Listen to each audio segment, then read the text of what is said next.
Hi, my name is Christopher Donald, and this is going to be a video about mixing and sieving slips. We're kind of uh, catching this mid-process here, but I'm going to talk a little bit about what got us to this point. So when you're mixing slips, you're generally always going to be mixing them thicker than when you mix a glaze.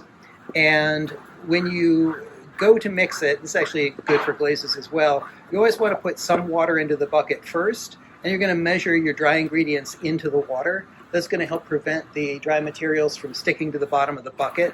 It's especially important if you put colorants in early in the process. You don't want your color kind of stuck in the bottom and then rinse down the sink later when you don't realize it was there. And once you've got all of your materials into the bucket, then you can add the proper amount of water. Preferably, we have an initial base measurement for that.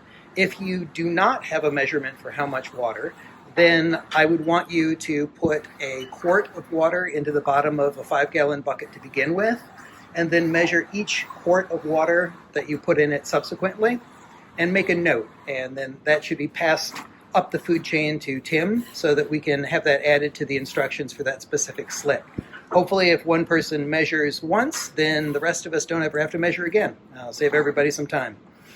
And so what Alex is doing here is he's scooping the material out of the bucket where it was first mixed, and he's pushing it through a talisman sieve, which is a power screener that uses 3 brushes, like scrub brushes, to basically help push the slip through the screen. It's especially useful for doing this kind of thing where it's very thick. The brushes are very efficient at pushing it through. And occasionally he can also kind of pick the sieve up and thump it on the bucket, and that will help release some of the slip that's stuck to the underside, and you'll hear it usually split down. Alternately, he could lift it and he could scrape that slip off the bottom, but then you're just getting all messy, so thumping it in the bucket's actually a pretty good solution for it. He's occasionally going in clockwise and counterclockwise, which is also good because the material will get caked up in the brushes, and it's nice to kind of run it in 2 different directions. I've also noticed with old talisman sieves that the brushes tend to get worn down in just one direction because they aren't taken out to be cleaned very often. If you notice that when you're cleaning the sieve, make sure that you alternate the brushes, so some are slanted in one direction and at least one is slanted in the opposite direction, and they'll wear a little more evenly that way. They'll last a bit longer. If you don't want to use a talisman sieve, you could actually use a standard scrub brush to push the material through. Another couple of things that work really good for pushing the material through are a metal rib or a paint scraper where the corners have been rounded off of it. You don't want to use a plastic paint scraper with sharp corners because those have a tendency to dig into the screen and tear your sieve screen, which makes nobody happy. So once you have gotten all the dry materials into the bucket, and you've gotten what you think is close to the correct amount of water, you're going to either use a power mixer, or if it's like a white slip or something without any dangerous chemicals in it, I'll often just use my hands to do the initial mixing. Your hands and your fingers are really efficient at finding the dry pockets and the corners of the bucket and mixing those up. But you can use a power paint mixer to mix up the slip. And that's, once you start mixing, you'll start getting an idea of if you've got a proper amount of water in it. So what you're going for with most decorative slips is an initial thickness that is, it's thicker than heavy cream and it's thinner than icing. So it's somewhere between those two. This one is currently on the thick side of being what's going to be easy to push through the screen. Some strategies that you could use at this point are the extra could be thrown back into the initial mixing bucket because that's looking pretty heavy, and you could add a little bit more water into that. If we don't know how much water that is, we're going to then take a measurement, just figure out, I would probably throw in another pint of water into that amount of slip, mix that up again, and then continue pushing it through the screen. If you get through the end of this process and all of it seems like we're talking about like something the thickness of cream cheese and not like icing, then you should power mix a little bit more water into it and then push it through the screen one more time. Alternately with slips, I like to leave them overnight after I've done the initial mixing. And there's a thing that happens with dry materials where that dry material hydrates and absorbs water, and it kind of expands and it becomes thicker. So usually if you mix a glaze or a slip the same day that you're initially putting it together, all the materials, the next day it will be thicker. So to correct for that, often we will leave it overnight and then the next day add a little bit more water and then push it through the sieve. And we're pretty sure at that point that the third day we'll have something that is more or less the thickness that it's going to stay for a little bit.